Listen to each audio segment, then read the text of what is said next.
Hello दोस्तों, नमस्ते प्रणाम। मैं सुनील यादव अपने यूट्यूब चैनल पे आप सब लोग को स्वागत करते हैं। और आज आप सब लोग के लिए एक छोटा सा नाच गीत लेकर है। हम लोग कैसा लगे कमेंट बॉक्स में जरूर बताना और लाइक सब्सक्राइब शेयर जरूर करना।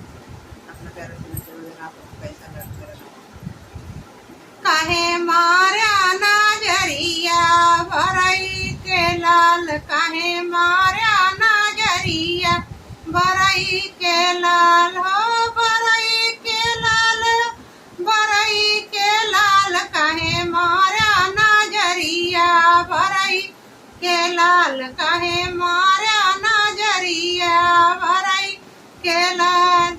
अपने ससुर जी का बहुत ही दुलारी, अपने ससुर जी का बहुत ही दुलारी, तोहर फोरी दई अखिया भरई के लाल, तोहर फोरी दई अखिया भरई के लाल, काहे मारा नजरिया भरई के लाल, काहे मारा नजरिया भरई के लाल।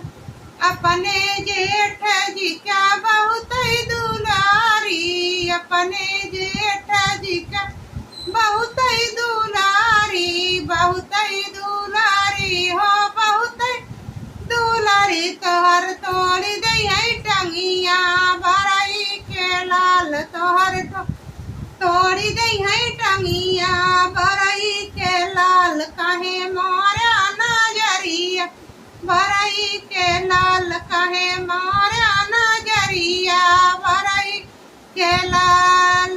अपने देवर जी का बहुत ही दुलारी, अपने देवर जी का बहुत ही दुलारी, बहुत ही दुलारी हो, बहुत ही दुलारी, तोहर फोरी दई है अखिया भरई के लाल, तोहर फोरी दई अखिया भरई के लाल, काहे मारा नजरिया भरई के लाल, काहे मारा नजरिया भरई के लाल।